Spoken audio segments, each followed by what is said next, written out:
Hi everyone, and welcome along to today's video. Now it seems with the end of summer coming, a few of you are wanting to clean out your central heating systems, drain them down, flush them out, and maybe add new inhibitor. We want to make that heating system as efficient as possible, especially this winter, don't we? With the prices of fuel soaring, we need maximum efficiency from our heating systems. So to that end, some of you have been having problems trying to drain the systems down. Let me explain in detail.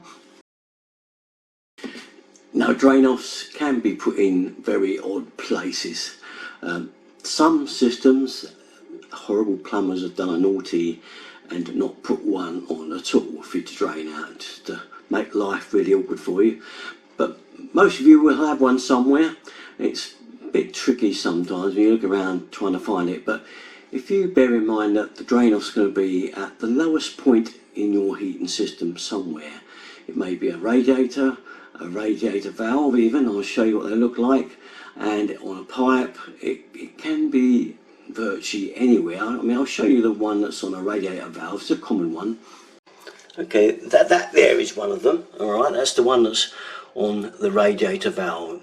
Now, when I first moved into this house 11 years ago, I had lots of work doing the heating system here, and when I first started, same problem. Couldn't find a drain valve anywhere. Now, all the pipes in this house run under the floor. On the ground floor is a bungalow, and I had to go underneath the floor and follow the pipe through till eventually I saw a point where it was going through to the outside wall. This is a common one where the drain valve is actually outside of the house, and it's there to make it easy to kind of run off and empty, because you don't have to borrow a hose or anything if you don't want to. So mine was a bit troublesome because there was decking put outside. I had to kind of find the exact measurement for where I thought the thing would be and cut one of the decking boards, and sure enough I found it. I'll show you where mine was.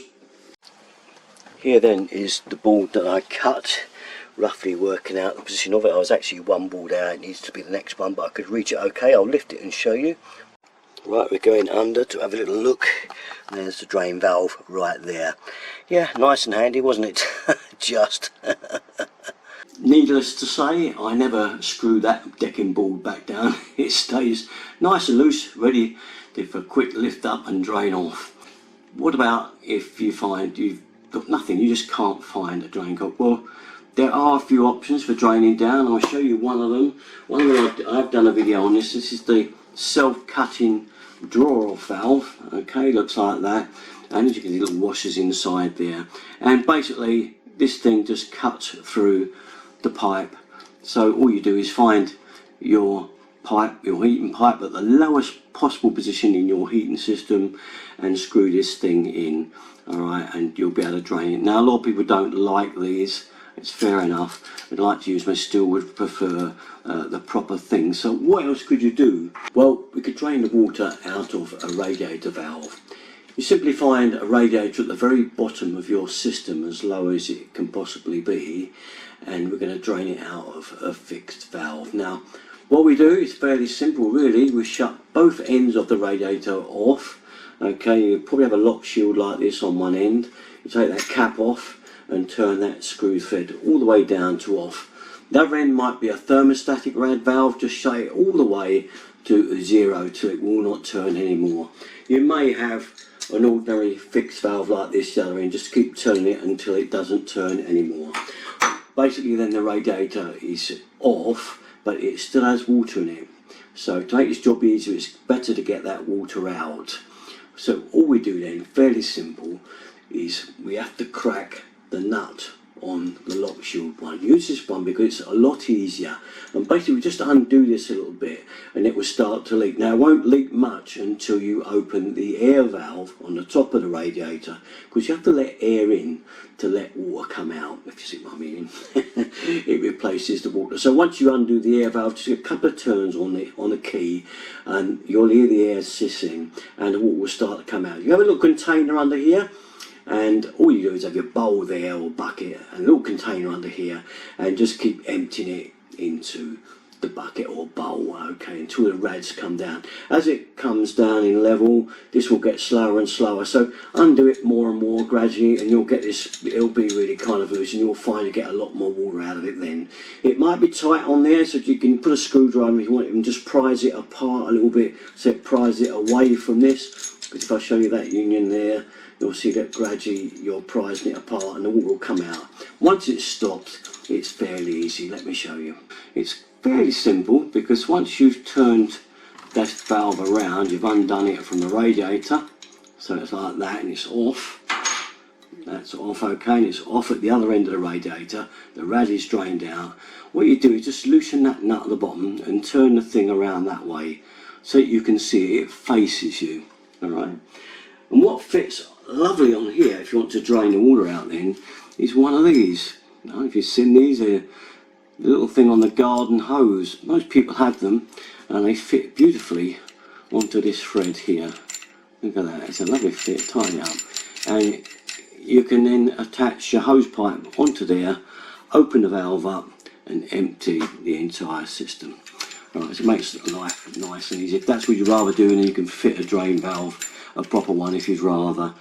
Again, if you've got the standard type of valve, which is this one here, turn it round again. So if you think it's facing that way, you turn it towards you like that. So it's looking at you, and then once again, this time, a bit of 15mm pipe, an olive on it, and it will fit straight in there. Look at that. Ideal to do up. And then you've got a bit of pipe to get your hose pipe on.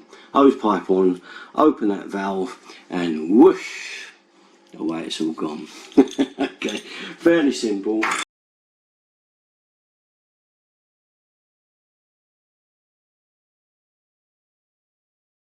Lots of people have got drain valve problems with their actual drain valve.